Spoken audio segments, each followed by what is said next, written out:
Today, the president tweeted that his intentions on Syria are no different from his original statements, and that the United States will be leaving at a, quote, proper pace, while at the same time continuing to fight ISIS. Now, keeping him honest, that's not exactly true. What the president originally said is different. The apparent reason he tweeted that today is that National Security Advisor John Bolton has contradicted what seemed to be the president's policy. Yesterday, Bolton told reporters that the United States will leave Syria only under the condition that Turkey promises not to attack Kurdish allies there. Later in a news conference with Israeli Prime Minister Benjamin Netanyahu, Bolton again referred to a conditional withdrawal. We're going to be discussing the president's decision to withdraw, but to do so from northeast Syria in a way that makes sure that ISIS is defeated and is not able to revive itself and become a threat again, and to make sure that the defense of Israel and our other friends in the region is absolutely assured, and to take care of those who have fought with us against ISIS and other terrorist groups. Well, you may remember just a few weeks ago, the president claimed that ISIS already had been wiped out. I'm quoting, he said, "We have defeated ISIS in Syria, my only reason for being there during the Trump presidency." Originally, the president had a 30-day timeline to withdraw the troops, which was later extended to 4 months. Then yesterday, the president said this. Take a look. We are pulling back in Syria. We're going to be removing our troops. I never said we're doing it that quickly, but we're decimating ISIS. When I was elected president 2 years ago, ISIS was all over Syria and all over Iraq. We've wiped out ISIS in Iraq. Well, keeping him honest, he said they were doing it quickly, 30 days. In fact, the same day he claimed victory over ISIS, he posted a video saying they're coming back now, full stop. That they're, quote, getting ready. You're going to see them soon, meaning U.S. troops. Our boys, our young women, our men, they're all coming back, and they're coming back now. We won. Well, keeping him honest, the only thing that's happening now is that the old policy seems to be back in place. Joining me now is retired Army Lieutenant Colonel Ralph Peters. Colonel, thanks for being with us. Should it come as any surprise that these plans for a 30-day withdrawal are now being walked back? I mean, whether the president wants to admit that they are or not?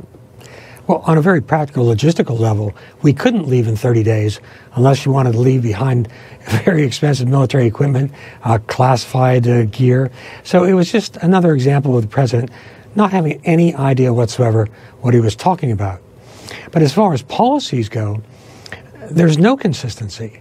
The president is very childlike in that he's loyal to the other kid that he's playing with at the moment. He was on the phone with Erdogan. They were pals. Erdogan says, you really ought to, the Kurds are bad people. They're terrorists. We can take care of that and blah, blah. And Trump impulsively makes this announcement. Now you have John Bolton trying to walk it back further because the job is not done. And it's a problem on multiple levels, Anderson. First of all, any U.S. presidential announcement or policy that pleases Vladimir Putin, the Iranians, Bashar al-Assad, and ISIS is inherently a flawed policy. But secondly, it's not just about the Kurds, although they're very important. And they've been, outside of Israel, the best ally we have ever had in the Middle East. Brave, they're doing the fighting on the ground, not us. We're supporting them. But it's not just about the shame, the disgrace of betraying the Kurds.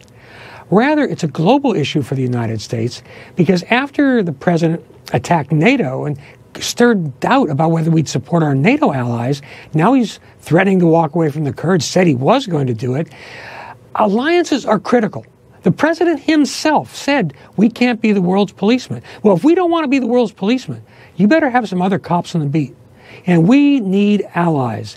And we are alienating them as fast as President Trump can. Yeah, I mean, it's one of the things in Afghanistan that, our troops for years have been trying to do is get people, Afghans, off the fence and try to convince them that, that we have their back for the long term.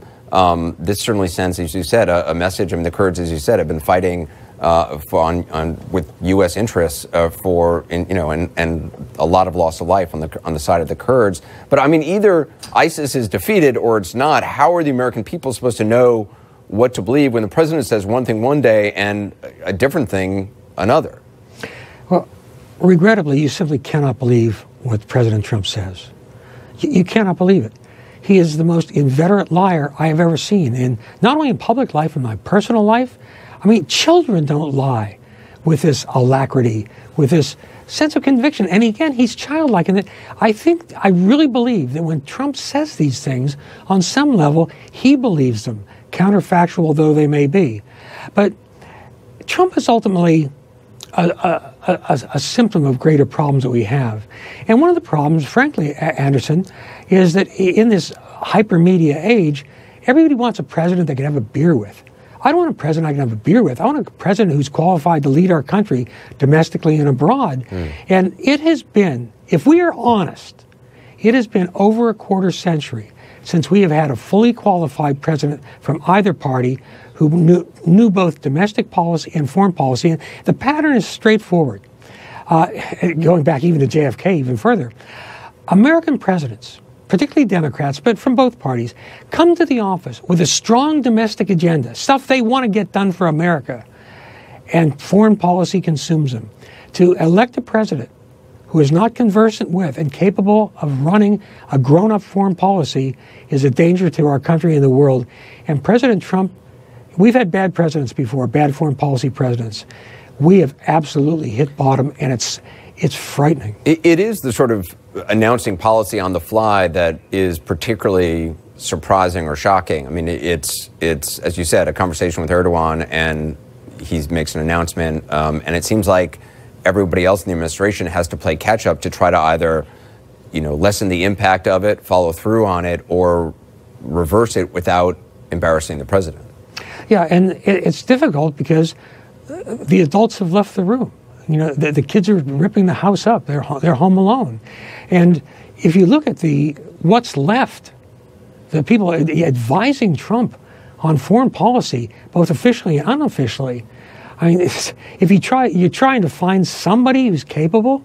It's like judging a beauty contest in a leper colony. I mean, there is just nothing left. And the president, I'm not sure you can even call them policies. They're impulses. He just gets an idea in his head and he says it, or he hears something on far-right radio, or something's whispered on Fox News or announced on Fox News, and suddenly that's our national policy. That's not how you do policy. And again, even at this late date, I wish President Trump would turn around and be a great president, but he is so far a disaster for our country, policies foreign and domestic. Colonel Peters, I appreciate your time. Thank you very much. I want to check from here, if at all. One of them is the CEO of Newsmax, Chris Ruddy, friend of the show. Always good to see him. Happy New Year. Happy New Year, Chris. Thanks for having me on. I don't really get what's happening here. I got to be honest. This shutdown, we had a family on tonight. I wanted people to see who's bearing the price of our bad politics. This isn't a 2-day shutdown. This is a long time. People are working without pay. I don't get how this works for the president. Help me understand. It's a very difficult situation, but everybody talks about a national emergency. Let's talk about a national disgrace. It's called Congress. They've had 40 years to fix the border. Fair point. Every president has promised they're going to fix it. Fair point. This is a president, when he came in office, he was told North Korea will never come to the table. 50 years since Truman, nobody's come to the table. He brought them to the table. They're actually denuclearizing. That is not true. He was told no corporate. Well, they're starting the process. But look, he was told no corporate tax reform in 20 years. He did it. Criminal justice reform for 25 years since the 90s. He did it. Veterans reform. He did it. Jerusalem embassy. He moved. The veterans. He's got a long way to go on. The first step. Every president. Well, how does that relate to this? But my point is that he's finally confronting the fact that we have a border problem. And he's holding the feet to the fire. Congress has done nothing all of these decades, not years, decades. Right, but how you do it matters, the Democrats, it's the Republicans. How you do it matters. He's holding on to this farce of a wall that was a campaign gimmick. We have a president that actually fulfills campaign promises. I mean, I know that's pretty shocking to people at CNN, but I think it's admirable, and I think he's a guy that likes to get results. There's a Harris poll out today that says 70% of Americans would like to see the president and the Congress compromise on this issue. And I can tell you, I believe Donald Trump's a guy that likes compromise. He will do. It's Nancy Pelosi and the Democrats that won't budge 1 inch. He shut down the government. A couple of extra. He didn't have to do it this way. I think he's making a statement because it's the only power he has is to say, hey, if you don't want to do a budget that includes, they voted in the past for border security, That's right. border protective barriers, the Democrats have. That's right. Now all of a sudden it's somehow being racist if you want a border. No. What's racist in their estimation is how he talks about the people who enter legally and illegally. How I refer to them, according to his own rhetoric, is the brown menace that he is falsely defining to the American people. It's a lie. We both know it is. You can play with the numbers any way you want. It doesn't change the reality. The problem with the wall is that he was never going to build a new wall. Mexico was never going to pay for it. That was the promise. Worked in the campaign. Not working now. That's why he's refining it to the reality. It'll be steel. It'll be see-through. It'll be in some places. That's called how it is right now. Look, it will be a secure border, a protective barrier, and I think at some points it may be a wall, some points it'll be a fence. Right, that's what it is right now. That was always the plan. That's not his idea. Fencing. And so I think he's more than willing, but when the Congress won't give him any money for that. They did give him money for it. You know, the Washington Post last week, I'll read you this quote. This is how they led their story. Record numbers of migrant families are streaming into the U.S., overwhelming border agents. It's true. And they talk about all the families, the young children being hurt. Don't you want to, why would we keep a porous border in the era of 9/11? The wall's not the answer to that problem, though, Chris. You're not a wall away from stopping those families. You got to change the rules. You have to increase your resources to accommodate the flow. Look, I think the president is making a point here. I do think that he should at some point compromise as long as he gets some money for the border security and border protective barriers. Semantics in my mind, whether it's a wall, a fence, slabs, concrete, whatever steel. It is, whatever the point it is. That it's only one aspect of the dynamic. And there's a lot of I'm pro-immigration. I believe this country was founded on immigration. I'm the grandson of immigrants. You should be. That's the reality of our existence. The Cuomos are as well. And I think the president, I think this issue on the border wall and security should be dealt with in the larger comprehensive immigration bill, which the Democrats say they want. The president got criminal justice reform, bipartisan bill. He brought the Democrats together with the Republicans. That was easy compared to this. I give him credit for that. I'm not taking anything away from him. You say it was easy. We have not had criminal justice reform since the 1990s. No, that's a fair point. I take nothing away from it. I'm saying that it was an easier lift than this. And now with this shutdown, I just don't understand why make Americans pay for the price of not being able to negotiate. But look, when you introduced this segment before I came on, you said that right-wing wackos the president was appealing to.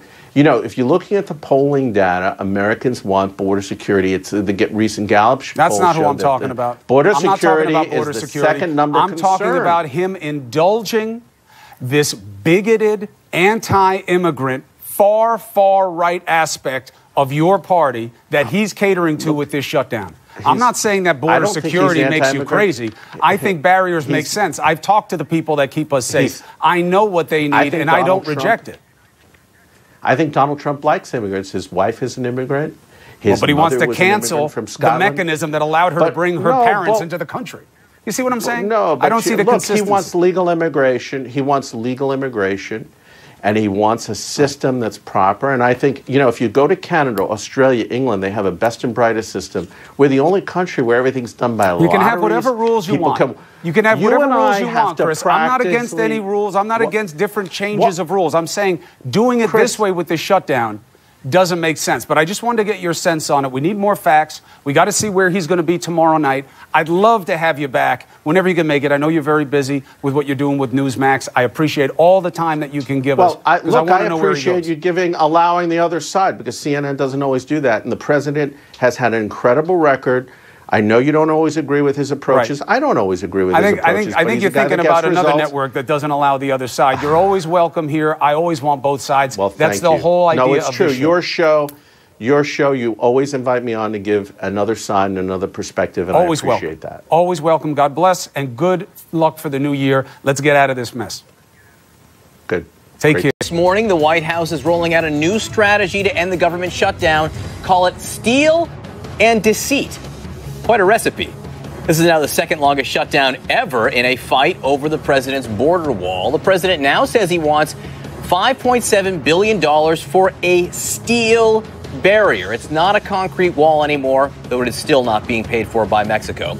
The White House did outline where it says the money will go for the 234 new miles of barrier. The president is also threatening to declare a national emergency to bypass Congress and build the wall. The White House and DHS Secretary Kirstjen Nielsen are peddling false claims and numbers about the situation at the southern border to scare people, and they are being called out for it in many corners. So we'll give you the facts. Also this morning, President Trump's own national security advisor says there will be no rapid drawdown of U.S. troops from Syria. John Bolton's comments directly contradict the president's vow to immediately bring U.S. troops home. Joining us now, we've got something very special for you. Two new CNN political commentators who just left Congress last week. Mia Love is a former Republican member from Utah, and Luis Gutierrez, a former Democratic member from Illinois. Thank you both. Welcome. Welcome. We'll teach you the secret handshake after the segment here. Look, before we jump in to the today issues, Representative, just what was it like to watch this new Congress sworn in for you? It was a little surreal. I remember being there with my kids, and I wanted them to be on the floor so that I remember and that they could see this incredible process and how important it is to be involved. How you can't just sit back and let things happen. And so it was really it was a little bittersweet. Actually, there was one point where I sat there and I thought, gosh, thank goodness, I'll let them have that. And there are other moments where you feel like, we accomplished something, and my kids got to be there to see it. What about you, Congressman? Are you relieved to be on this side of the table now? Look, I'm going to be traveling around the country, tearing down a wall that's actually been built. There are 1 million green card holders that have applied for American citizenship. Yeah. What does that mean? They paid $725 so that they could get their fingerprints checked by the FBI and go through a background check, take an English and a civics class, write tests, and swear allegiance. And this administration now is at 20 months.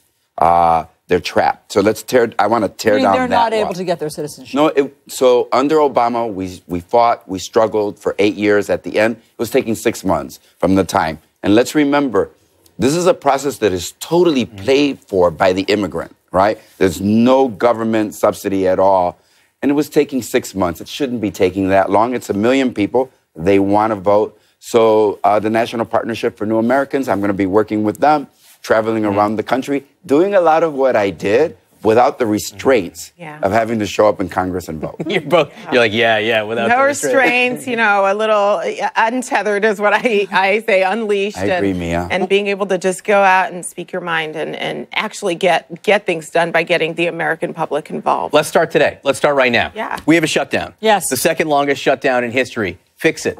If I feel like if we sat you both at a table or put you in a room, a Republican and a Democrat, and said you've got 20 minutes to make a deal, I bet you could. We would get it done. So we would get it done. You're the Republican at the table. What would you offer? Well, I can tell you, first of all, let's go back a little bit. This thing was set to fail right when it started. You get people in a room. You have a president that says, if you don't give me a wall, I will own the shutdown. And of course, I thought the Democrats were like, great, take it, deal, done. Because, it was just, we don't have to give you a wall and you're going to own a shutdown. There was no leverage. There was nothing that would even set the precedent for a really good deal or compromise. In Congress, in the House, we actually had a pretty good comprehensive bill that had a border wall, it had border security, it had helping people at the borders, helping families stay together at the borders, had a fix for DACA, which is something that we have worked on together as a daughter of parents who immigrated to this country. This is something that has been very important to me, and getting Republicans to come along with that. We actually had a really good comprehensive bill that we couldn't get through, and so it was just really frustrating to me. Because we're leaving everything in the hands of the administration. That's where it shouldn't be. Whenever you consolidate too much power in the White House, it's doomed to just fail. I mean, there's no way that the voice of the American people aren't heard. And so as a Democrat, if you had to negotiate right now here at this table today, would you give billions of dollars for some sort of barrier? Here's what I will say. Democrats have offered on multiple occasions money to this administration for their wall. So why not now? Although, I get it. They've done it in the past, and I understand that there's egos involved. But why not today to stop the government shutdown? Because you cannot negotiate with someone who doesn't keep their word.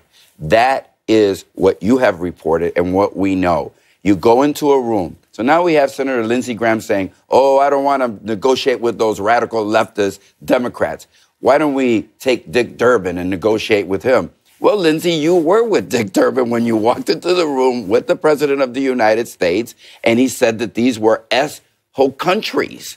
And he rejected the deal that you brought. You, Lindsey Graham, went to the President and said, you give more, you get more.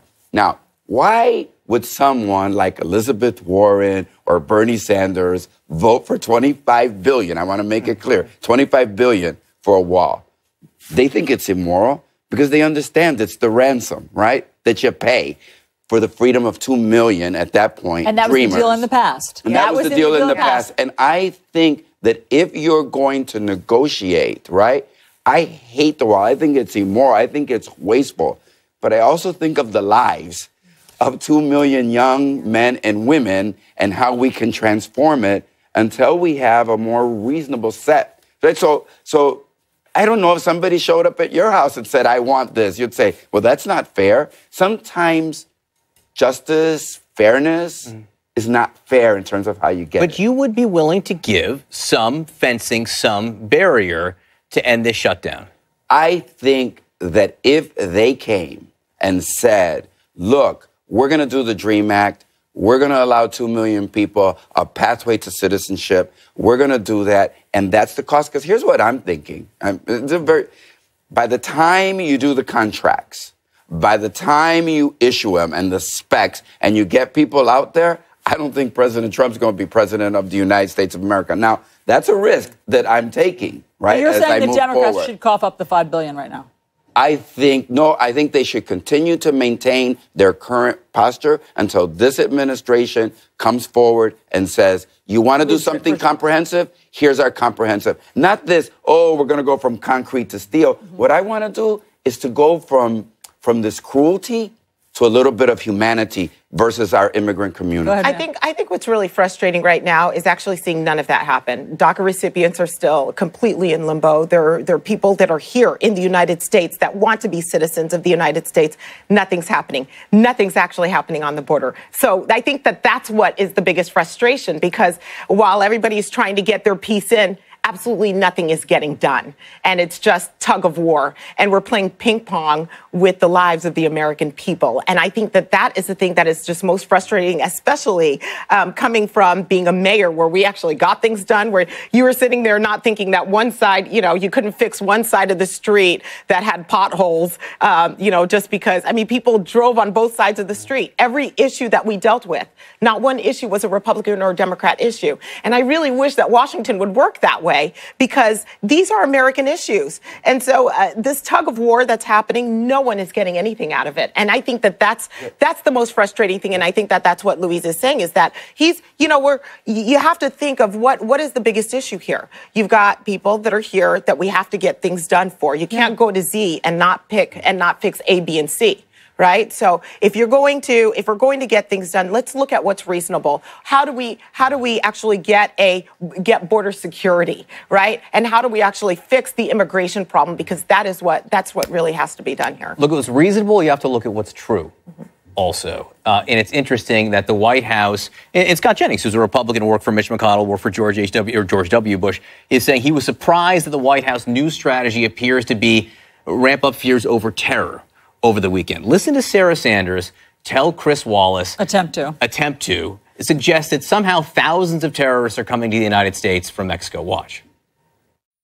We know that roughly nearly 4,000 known or suspected terrorists come into our country illegally. And we know that our most vulnerable point of entry is at our southern border. I know the statistic. I didn't know if you were going to use it, but I studied up on this. Do you know where those 4,000 people come, or where they're captured? Airports. Not always, but certainly a large number. The State Department says there hasn't been any terrorists that they found coming across the southern border from Mexico. It's by air, it's by land, and it's by sea. It's all of the above. It's not true. All of the above. The State Department statistic that Chris was referencing there, let me read this to you. No credible information. There is no credible information that any member of a terrorist group has traveled through Mexico to gain access to the United States. So, Mia, again, you're Representative, you're a Republican, former member of Congress. When you see the White House making that argument over the weekend, your reaction? I haven't always agreed with the White House. I think the unfortunate thing here is that they're focusing on the wrong thing.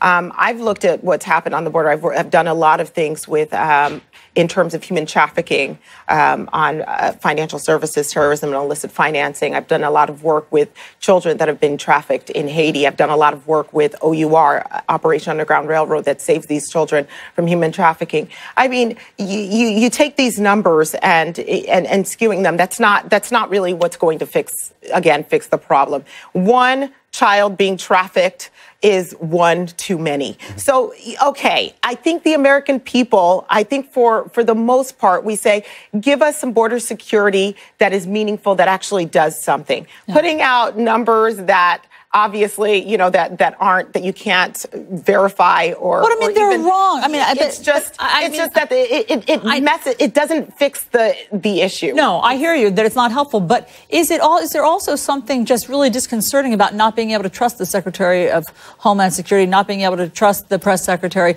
to give you the facts? Well, I think you always have to make sure that whenever, especially the administration, they have to make sure that their numbers are correct. You can't go out and put numbers out there that you don't know about. I mean, I've had to look at and verify and re-verify because I don't want anybody coming back saying, hey, you're absolutely wrong. So I think it's important when you're talking to the American people that you're always truthful and at least you're given correct information. And I think that that's been a problem in the administration where someone is giving one piece of information and somebody else is doing something completely different. Yes, and the right hand doesn't know what the left hand is doing. So I think Mia and I understand something, that every port of entry is the border, right? Every airport, LAX, O'Hare. Yeah. And people come by the thousands. They overstay their visas. And we know September 11th, actually, the people that hijacked those airplanes came legally into the United States of America. They didn't come through. But it's all part of the mantra, isn't it, of Donald Trump to say, Mexicans are murderers, rapists, they're terrible people. He started his campaign and he said, let's build a wall. Look, you've seen El Chapo Guzman, 1 mile underground, dug with air conditioning and a motorcycle. Yeah. You think a wall is going to stop criminal elements and cartels? Why don't we also focus on our own responsibility as a nation of consumers of the illicit drugs that cross and the demand for those illicit drugs and work together with El Salvador, Guatemala, Honduras, Mexico. Let's work together in harmony. A hemispheric harmony. You know, the Europeans, they're having a little bit of trouble with Brexit.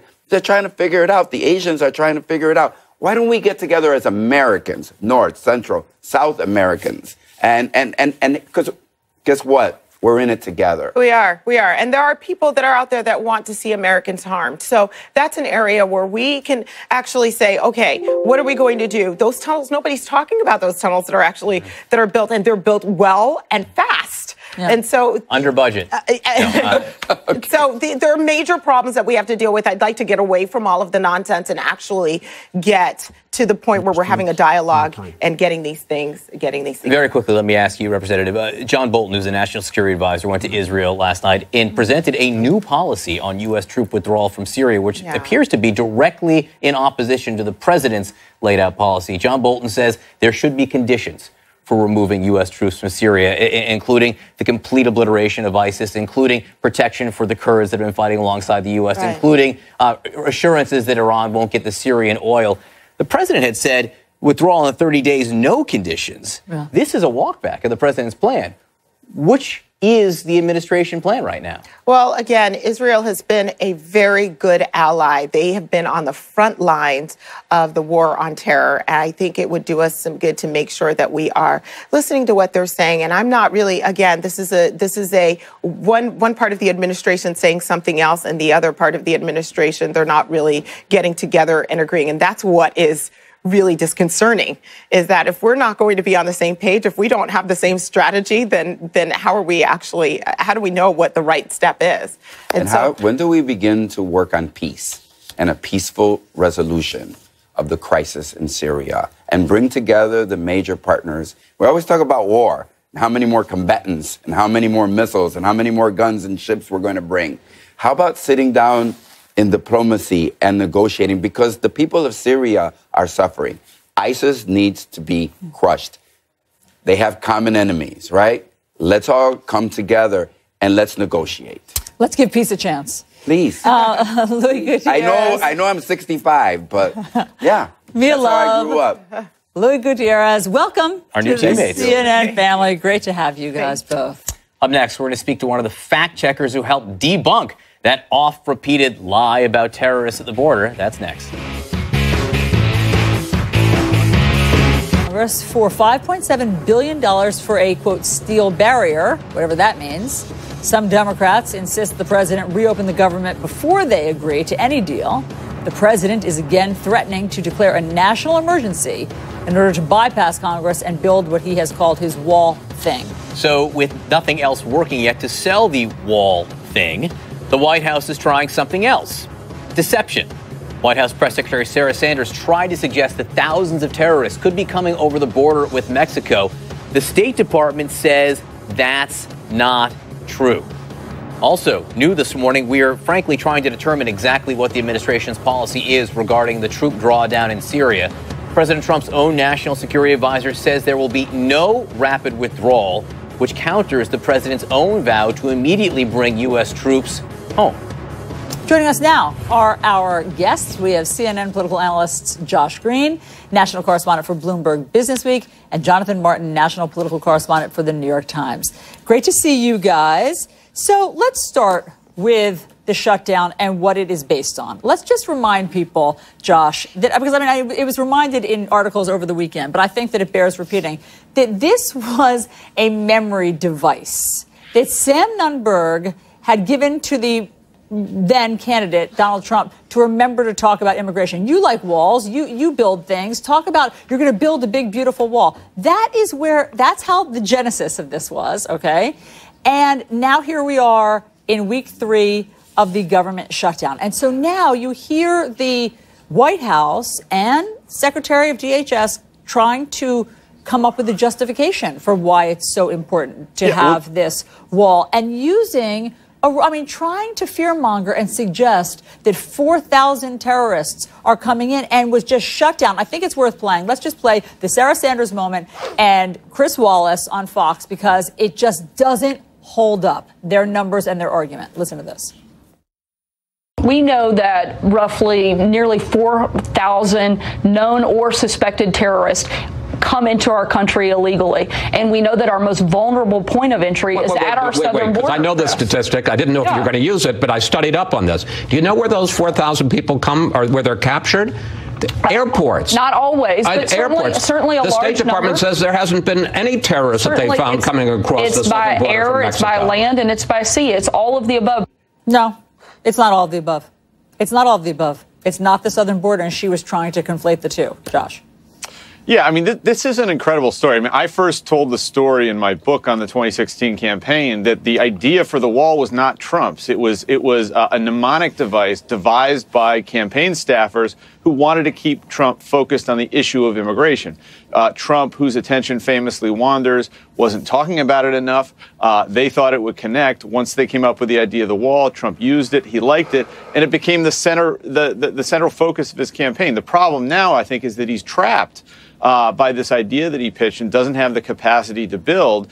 And so what we've seen and what we saw in that clip from Sanders is this effort to try and gin up the idea that there is some kind of a overwhelming threat or crisis or national emergency at the southern border, which there wasn't during the campaign and there isn't now. Instead, I think what you see is Democrats and Republicans at loggerheads because the White House and some Republicans are trying to gin up the idea that there's this crisis, and Democrats and even Fox News hosts are saying, no, the problem we have isn't on the land necessarily. It's, this is something ginned up to try and pressure people into passing $5 billion for Trump's border wall. which 17, 18 days into the shutdown still doesn't look like it's going to happen. Yeah, Chris Wallace was laughing at Sarah Sanders. He really was. And it's one Fox News host. Let's be clear. I mean, I'm sure Shepard feels but the reason this isn't about Fox in terms of facts. It's about the facts. It's the facts that are laughing at Sarah. Let me just read you the statement from the State Department out of a report last year. There's no credible information that any member of a terrorist group has traveled through Mexico to gain access to the United States. Period. End.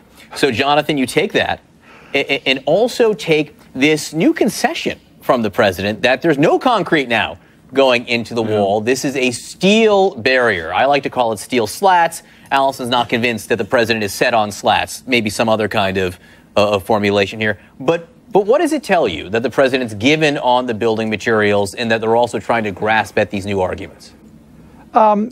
This is really a stand-in for an immigration hardline, that it's not about an actual physical wall on the southern border.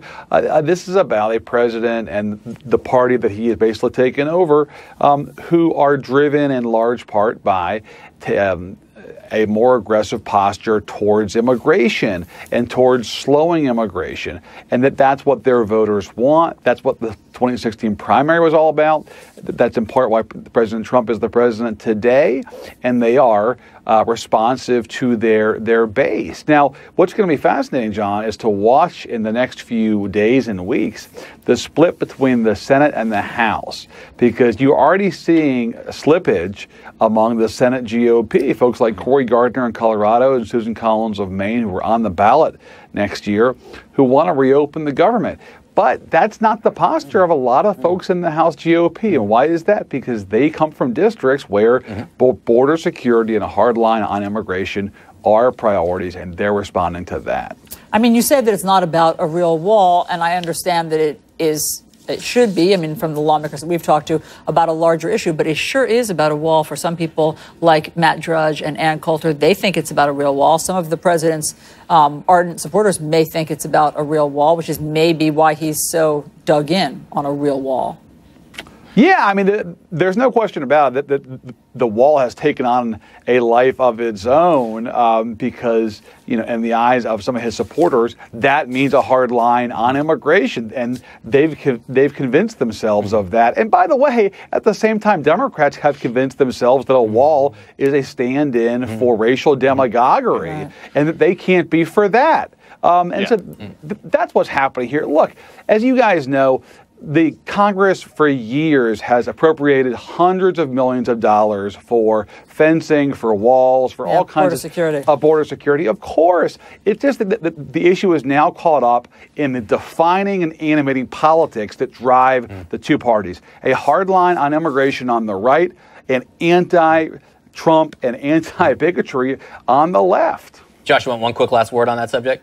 Yeah, it's the symbolism of the wall that's become important to both countries. Right? A wall is not necessarily the best border deterrent. Border security is something that Democrats, including most of the ones in Congress, have supported in the past. The reason we're having this fight is because Trump thinks that the wall is central to his reelection prospects. He tried to back away from it last year. Hardline Republicans didn't let him. And so here we are stuck in a fight over the wall. So glad you brought up reelection, because it's a good segue to 2020, which